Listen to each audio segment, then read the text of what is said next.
तो आज हम कल से आगे का टॉपिक से नंबर सिस्टम स्टार्ट कर रहे हैं। इसमें सबसे पहले हम आते हैं रियल नंबर, वास्तविक संख्या क्या होती है। तो वे संख्याएं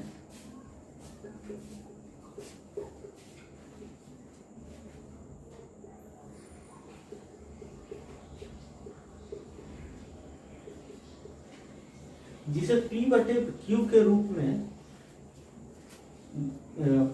P बटे Q के रूप में दर्शाया जा सके, उसको हम रियल नंबर वास्तविक संख्याएं करते हैं, जहां Q 0 के बराबर नहीं हो। अगर Q 0 के बराबर हो गया, अगर Q 0 के बराबर हो जाता है तो ये अनडिफाइंड हो जाएगा। इसीलिए जो है P बटे Q के रूप में होना चाहिए। इसके लिए क्या है कि एक और इसका मेन जो कैरेक्टरिस्टिक है कि numerator and denominator must be integer, मतलब इंटीजर होना चाहिए। ये संख्याएं जो है निगेटिव और पॉजिटिव दोनों हो सकती है। जैसे 4/5 भी एक रियल नंबर है, 5 है जिसके अंदर ऑलरेडी छुपा हुआ है डिनोमिनेटर में 1, -1/3 भी जो है वो, ये सब सारी संख्याएं जो है वो रियल नंबर कहलाती है। अब इंटीजर्स मतलब पूर्णांक मतलब वह पूर्ण अंक। इसमें हम दशमलव वाले अंक को नहीं लेंगे, सिर्फ जो भी पूर्ण अंक है ये वही इसमें आएगा। अब जैसे -∞ से लेके चलते हैं तो -3, -2, -1, 0, जैसे -3 और -4 के बीच में बहुत सारे नंबर हैं जो कि पॉइंट में है। ये लोग को ये इंटीजर्स में काउंट नहीं होंगे, ये अलग से दशमलव में काउंट होंगे। तो इंटीजर्स में सिर्फ हम लोग पूर्ण संख्याएं ही लेंगे। इस पूर्ण संख्या इंटीजर्स में पूर्णांक को दो भाग में बांट सकते हैं। पहला निगेटिव इंटीजर्स, निगेटिव नंबर्स, दूसरा पॉजिटिव नंबर्स या होल नंबर। जिसमें होल नंबर को है दो भाग में हम बांटते हैं, एक 0, एक दूसरा नेचुरल नंबर। होल नंबर्स जो है वो 0 से स्टार्ट होके 1, 2, 3 अप टू इंफिनिटी तक जाता है। नेचुरल नंबर अगर 0 इसमें सिर्फ हटा देंगे तो ये नेचुरल नंबर हो जाएगा, जैसे 1, 2, 3 अप टू इंफिनिटी। ये हमारे प्राकृतिक संख्याएं कहलाएंगे।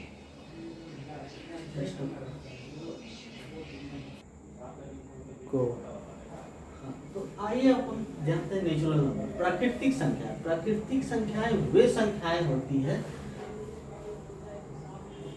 मतलब जो प्राकृतिक द्वारा प्रदान किया हुआ है। जैसे 1 से लेकर इंफिनिटी तक, प्लस इंफिनिटी तक को हम लोग प्राकृतिक संख्याएं कहलाती है। उसको 0 को हम प्राकृतिक संख्याएं नहीं मानते हैं, क्योंकि 0 की खोज आर्यभट्ट द्वारा 5वीं सदी में की गई थी, इसीलिए 0 होल नंबर में आता है। अब नेचुरल संख्या को 3 पार्ट में हम लोग बांटते हैं। पहला पार्ट है 1, दूसरा पार्ट है प्राइम नंबर अभाज्य संख्याएं, तीसरा नाम है कंपोजिट नंबर भाज्य संख्याएं।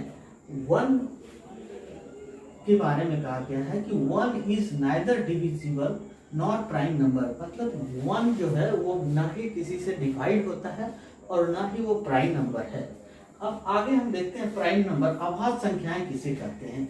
वह प्राकृतिक संख्याएं which have no factor, जिसका फैक्टर नहीं होगा अदर देन 1 एंड इटसेल्फ, मतलब जिसका सिर्फ 2 ही फैक्टर होगा, एक खुद अपने आप होगा और दूसरा 1 होगा, वही प्राइम नंबर मतलब अभाज्य संख्याएं कहलाती है। तो जैसे 2, 3, 5, 7 अगर ये सब को देखेंगे तो इसका मात्र 2 ही फैक्टर है, एक 1 और एक खुद जो नंबर है, और 2 ही मात्र एक ऐसा प्राइम नंबर है जो इवन है। बाकी जितने भी प्राइम नंबर है वो जो है ऑड नंबर है। तो फिर आते हैं कंपोजिट नंबर, भाज्य संख्याएं क्या है। तो भाज्य संख्याएं वे संख्याएं हैं जो डिवाइड होते हैं अदर देन इटसेल्फ एंड 1, जो 1 और अपने आप के अलावा भी किसी से डिवाइड होते हैं, तो वो कहलाएंगे भाज्य संख्याएं। अब जैसे 4, 6, 9, 15 ये सब संख्याएं जो है ये 1 से भी डिवाइड है, 2 से भी है, 4 से भी है। मतलब इसका 3 फैक्टर हो जा रहा है, इसीलिए ये संख्याएं भाज्य संख्याएं कहलाती है। अगर हमसे पूछा जाए कि सबसे पहला प्राइम नंबर कौन होगा, तो सबसे पहला प्राइम नंबर 2 होगा। और अगर पूछा जाए सबसे पहला कंपोजिट नंबर कौन सा है, तो सबसे पहला कंपोजिट नंबर 4 होगा। तो आइए अब हम जानते हैं अभी कि विभाज्यता के क्या नियम। अच्छा, 2 से विभाज्य होने के क्या नियम। देखिए, वे संख्याएं जिनका इकाई अंक 0 या सम संख्या में 2, 4, 6, 8 हो, वे संख्याएं 2 से विभाज्य हो जाएंगी। कोई भी संख्या ले लीजिए,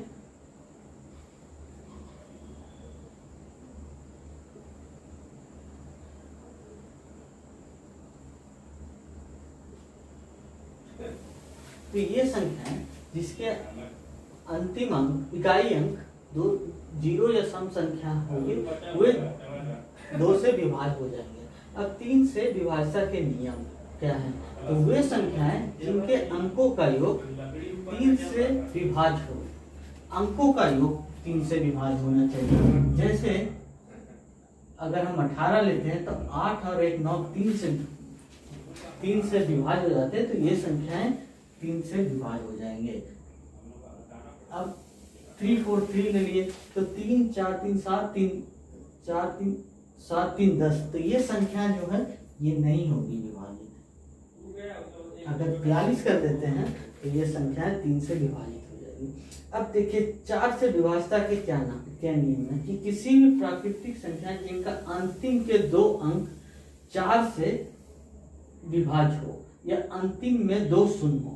अब जैसे इसमें ले लेते हैं तो अंतिम के 2 अंक देखेंगे, इसमें भी अंतिम के 2 अंक, सारे अंक जो है वो 4 से विभाज्य हो जाते हैं। ठीक है, अब आइए हम देखते हैं 5 से विभाज्य होने के लिए। तो वे संख्याएं जिनका अंतिम अंक 0 या 5 हो, जैसे 10 100 ये सब अंतिम अंक चेक कर लेंगे जो 5 से विभाज्य हो जाए। अब 25 से जानते हैं कि कैसे विभाज्य होगा। तो अंतिम के 2 ये 5 का स्क्वायर है, इसीलिए अंतिम का 2 अंक लेंगे जो 25 से विभाज्य हो या अंतिम में डबल 0 हो, तो वे संख्याएं जो है वो 25 से भी विभाज्य हो। अब जैसे 125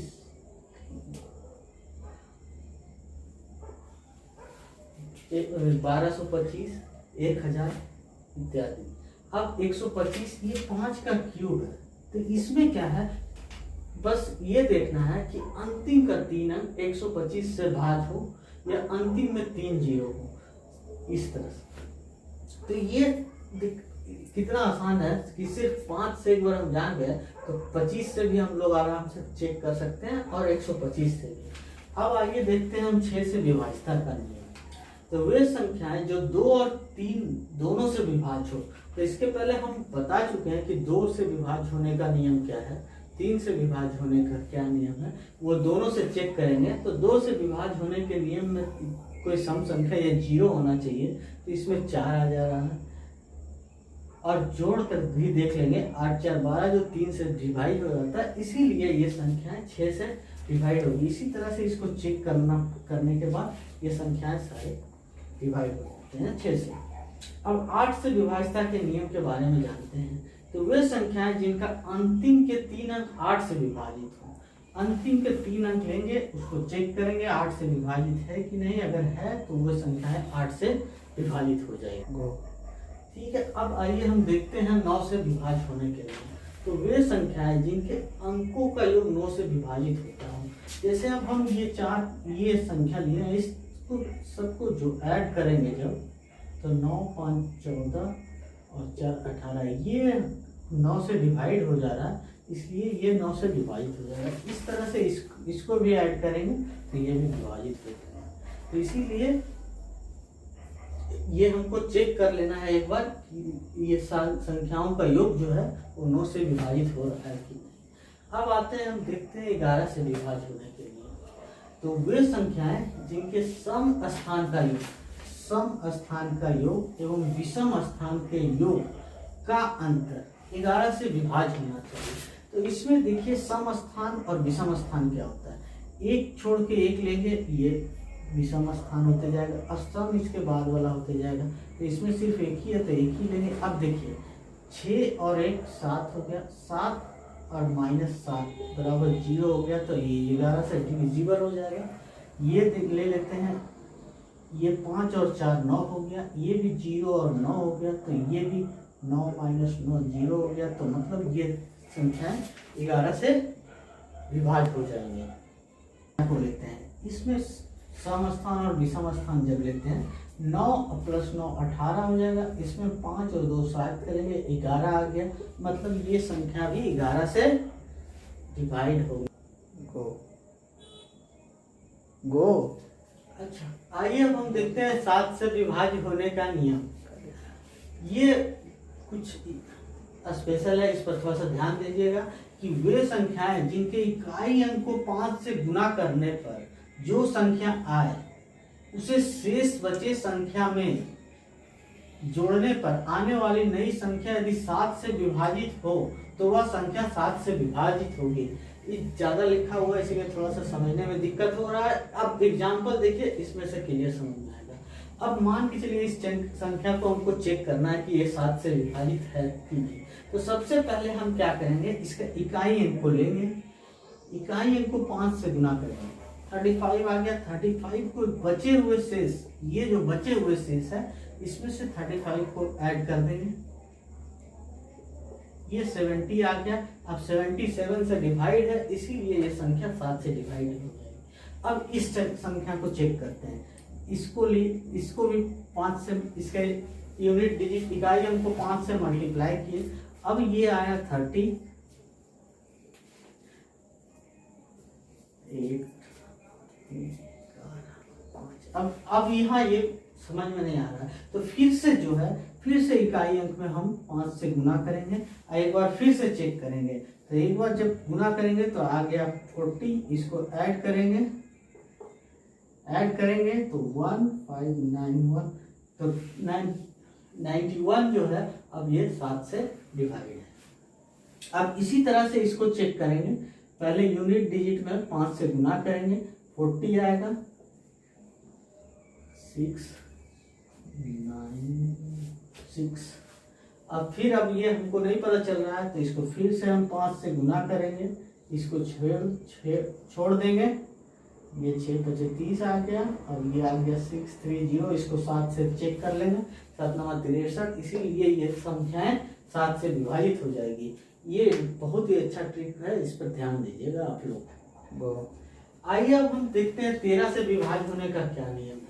तो वे संख्याएं जिनके इकाई अंक को 4 से गुना करने पर, देखिए ये ध्यान दीजिएगा कि जब हम 7 से विभाज्यता का नियम चेक कर रहे थे तो वहां इकाई अंक में 5 से गुना कर रहे थे, इसमें 4 से गुना करने पर जो संख्या है उसे शेष संख्या में जोड़ने वाली आने वाली नई संख्या पर यदि 13 से विभाजित हो तो वह संख्याएं 13 से विभाजित होगी। तो इसमें अब हम आइए चेक कर लेते हैं कि ये 13 से विभाजित है कि नहीं।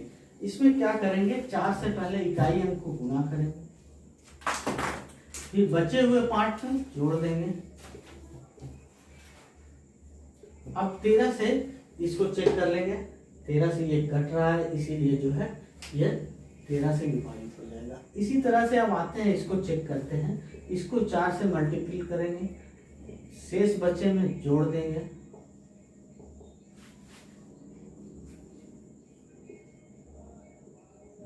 अब इसको चेक कर लेंगे, ये भी 13 से 63 91 कट रहा है। उसी तरह से इसको भी चेक कर लेंगे, 4 से गुना करेंगे, इसको ऐड कर लेंगे,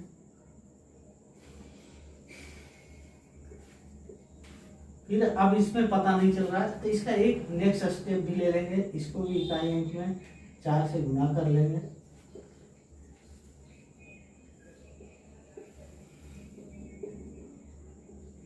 अब यहाँ चेक कर लेंगे, अगर यहाँ भी नहीं आ रहा तो इसको भी करेंगे,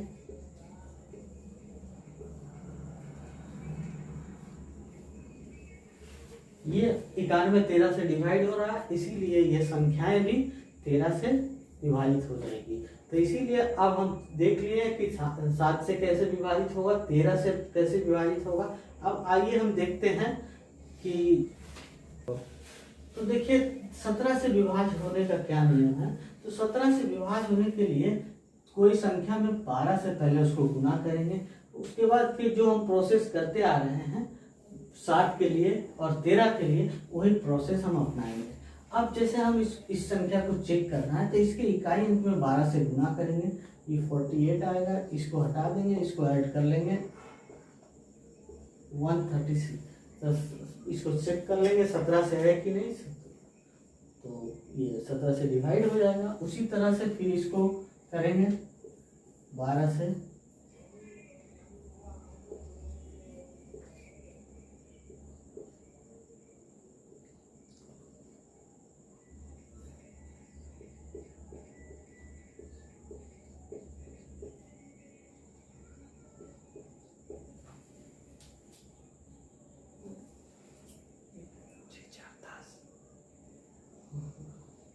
हाँ तो देखिए इस तरह से ये आप खुद ही चेक करके देख लेंगे। इसको इस तरह से हम देख लेंगे कि ये 17 से विभाजित हो रहा है, उससे करेंगे। इकाई अंक में 2 से गुना करने के बाद फिर वही प्रोसेस अपनाया जाएगा, तो उससे चेक करके फिर हम इसको देख सकते हैं। अब देखिए जैसे ये 8 है, इसको 2 से गुना करेंगे, 8 दूनी 16 हो गया। अब इसको जोड़ेंगे 104 आ गया, तो 19 से इसको चेक कर लेंगे, ये आराम से कट रहा है, तो इसीलिए ये संख्या 19 से विभाज्य होगी। अब इसको भी चेक कर लेते हैं, तो ये 10 आ गया, 10 190 190 हो गया, इसीलिए जो है ये 19 से विभाज्य हो जाएगा। अब ये आप लोग चेक करके देखिएगा कि ये 19 से विभाज्य है कि नहीं, और फिर बताइएगा।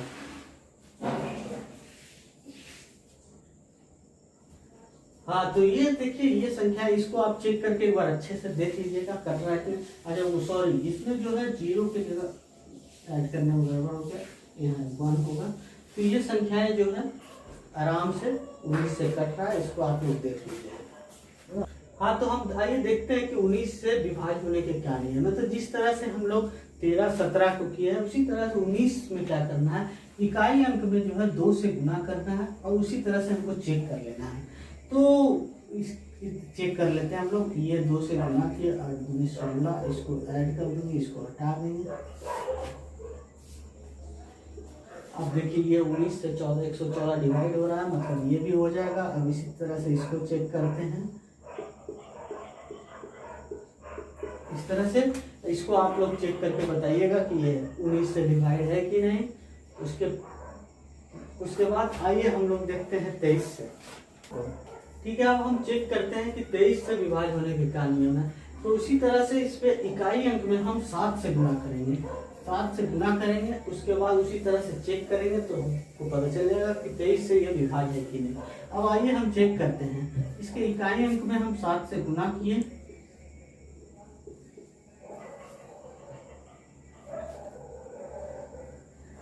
तो 138 जो है 23 से विभाज्य है, इसीलिए ये संख्या विभाज्य होगी। इसी तरह से इसको भी चेक कर सकते हैं।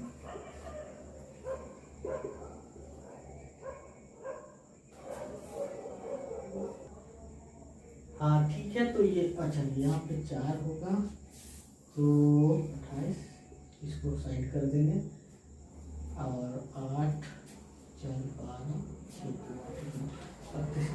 23 जो है 92 से डिवाइड हो रहा है, 92 से इससे, इसीलिए जो है ये विभाज्य हो जाएंगे। अब इसी तरह से इसको आप लोग चेक करके बताइएगा कि ये है कि नहीं। अब देखिए ये जो है नंबर सिस्टम में विभाज्यता क्या, हर एग्जाम जो है उसमें 2-3 क्वेश्चन रहता है। अगर किसी एग्जाम में क्वेश्चन नहीं भी पूछता है तो ये जो है हमारे कैलकुलेशन को करने में बहुत ही मददगार साबित होता है। इसीलिए इसको जो है कम से कम 10 बार पढ़ के प्रैक्टिस करके, और आप इसको एकदम कंठस्थ कर ले कि आगे इससे संबंधित जो भी समस्या है उसको आराम से आप सॉल्व कर सकें।